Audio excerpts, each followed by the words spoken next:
It should never take anybody with any power 40 days to respond to the needs of the people, especially when it's related to rights, Mr. Speaker. And it's 40 days plus 2.5 years, Mr. Speaker. Mr. Speaker, now that we have received this, I would like to ask of your indulgence to allow me and my team to make a rejoinder to this statement. And this rejoinder will place each one of us in the philosophy of Leon, whether we are actually alive or indeed we are humans. Mr. Speaker, I don't need 40 days. I'll be back on Tuesday to make a rejoinder, Mr. Speaker. And in that rejoinder, I'll make very particularized prayers for which this House of Parliament will be on test. I'm glad I'm here, Mr. Speaker, that I have learned new phrases and new words such as unwitnessed disappearance.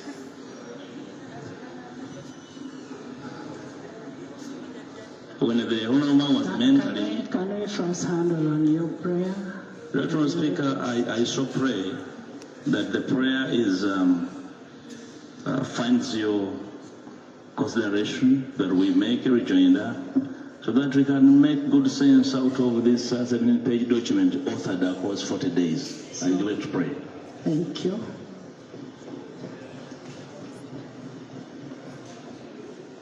That is the civil Honorable Mpoga, I know.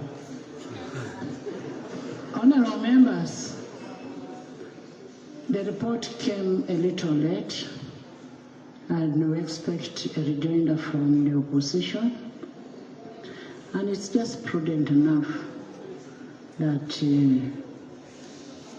we give the leader of opposition to bring his rejoinder on Tuesday at 2, and then we'll have this report. We'll take a decision on that day on what we'll do.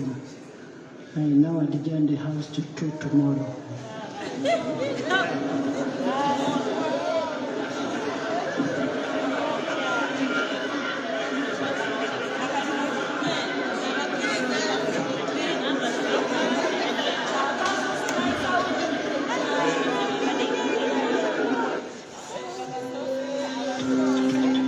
So ensonga zonna muziwulidde era wetwogerera nga palamenti ewummudde okutuuka te ku lunaku olw'enkya ssaawa 8 nga alipooti esomeddwa newankubadde nga bingi oba oli abo bitaggiddwamu nga obakulira oludda oluvuganya Oweekitiibwa Mpuuga agambye nti ajja kuddamu ensonga zino mu bujjuvu ku Lwokubiri olwa wiiki ejja, era sipiika n'amuwa essaawa 8. Nze George William Tamale wano ku Parliament nga oli ku CBS FM okwongera okulaga biki oyo gw'olaba ew'amateeka Honorable Norbert Mao, Chairman Mao, n'abakungu abalala bangi abafuluma Parliament, era nga bw'olengera oyo yewe naye n'abalala bangi nga bwe genda okubakulaga okugerako nabo batubuulire ki kye balowooza ku alipoota eno, oba oli awo ng'Olwokubiri terunnaba kutuuka. Ababaka ab'enjawulo bangi bavaayo era bangi ab'oludda oluvuganya nabo bafuluma. Sipiika naye wuyo afulumye mangu nnyo, afulumye mangu nga bw'olaba lw'amawulire. Minisita yamaze okusoma lipooti, afulumye ne lipooti ye. General Muhoozi, David Muhoozi nga bw'omulaba akulira Internal Affairs, minisita wa Internal Affairs agenze n'ababaka abalala bangi bagenda, abalala banyeenya mitwe oba oliawo abalala basanyufu. So bwekityo bwe kiri kigendera ddala mu maaso bwekityo.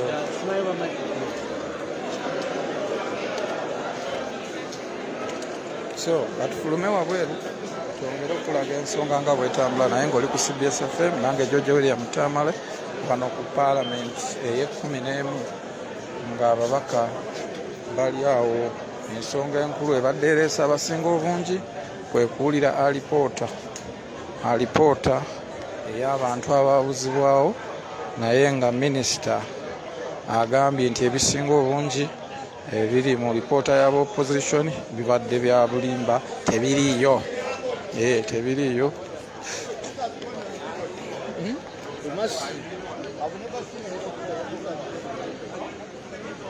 So tugenda kuba katumala okubayengera wano nga beewuunaganya. David Muhoozi General ng'ayogeramuko ne minisita Norbert Mao owa ebyamateeka ono nno nga yeeteera mu ngeri y'emu yesenkaggale wa DP wadde ng'ate aweerereza mu gavumenti eya NRM. Uganda bingi ebitali walala naye nga mu Uganda bibaamu. Kugambye nze George William Tamale oli ku CBS FM butereevu wano ku paalamenti, ng'ababaka aba paalamenti ey'11 nabo bali wano.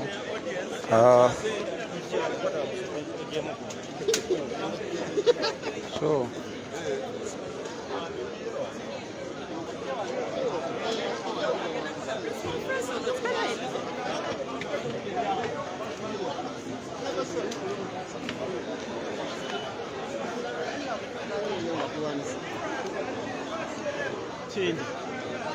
Kingi amazeeko otya?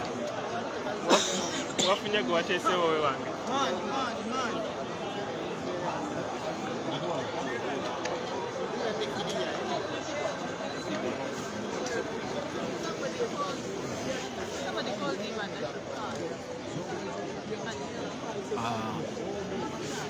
Ani ono wa BBS?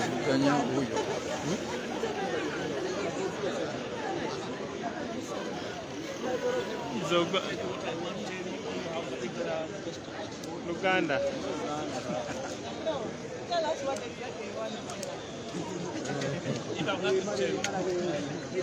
Ukole mu Luganda.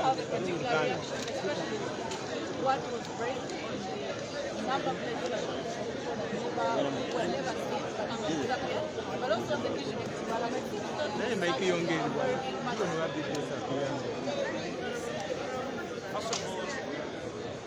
I'll begin with thanking my team for the solidarity they have so exhibited, even when their attempts to lift visions within the realm of play.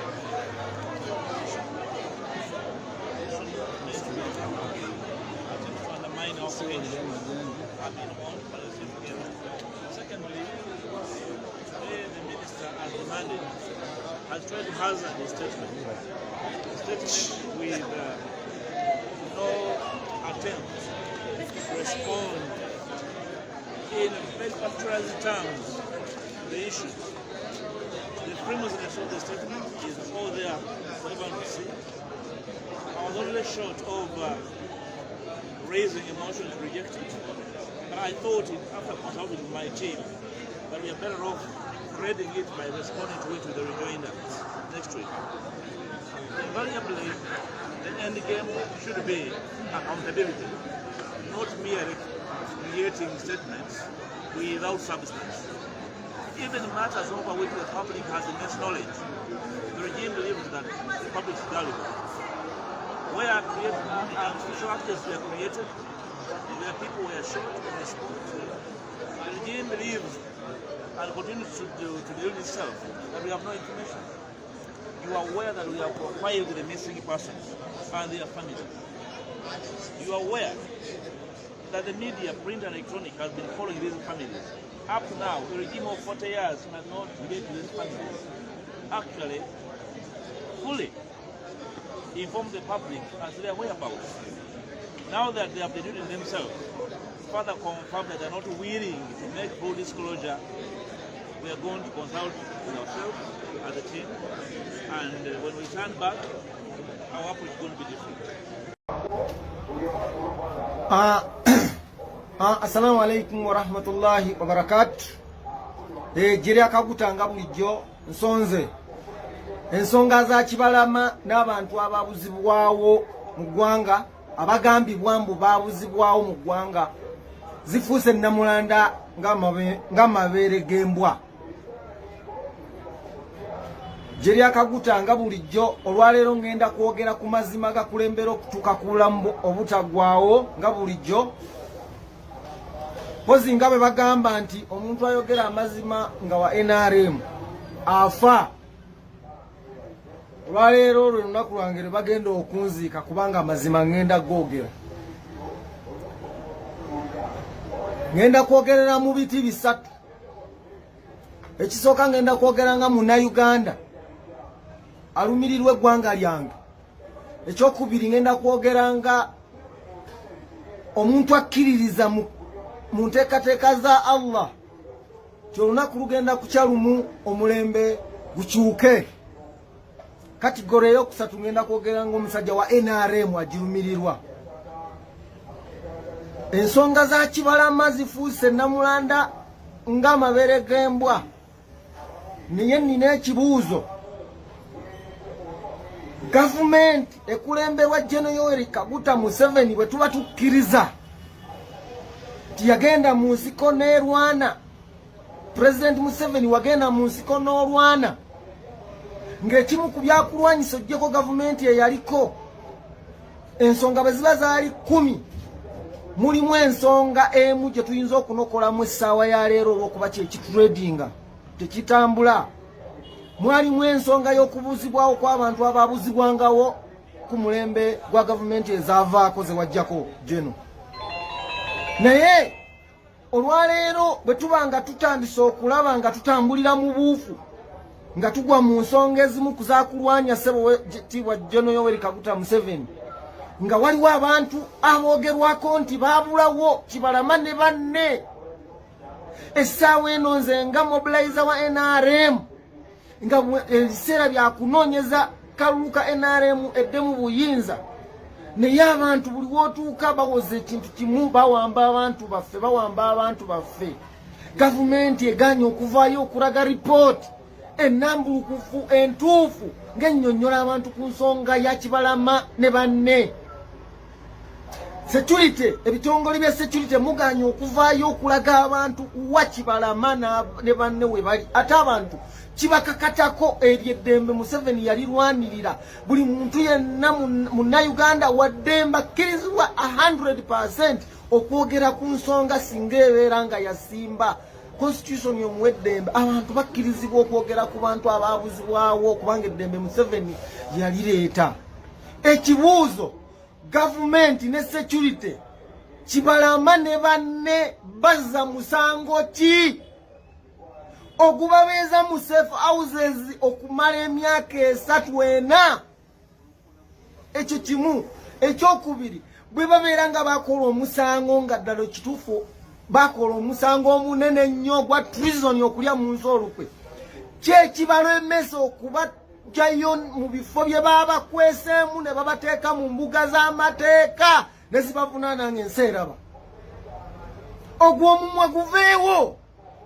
Kibalama bazza musango ki? Mbuuza bitongole bya gavumenti. Nze nga kadda wa NRM asafari nga ngenze ku ground okunoonyeza NRM akalulu. Nze nnoonyeza NRM akalulu, siganye sifuddeyo oba okunoonya akalulu kutuuse oba tekunnaba kutuuka. Nze ndi musajja wa NRM ajambala agirimu n'omusaayi gwa NRM. Naye nina ebintu nange ebinnuma ng'omuntu. Kibalama ali ludda wa ne banne? Ebitongole bya security muveeyo mu indicatingire eggwanga Kibalama ne banne gye bali. Enough is enough.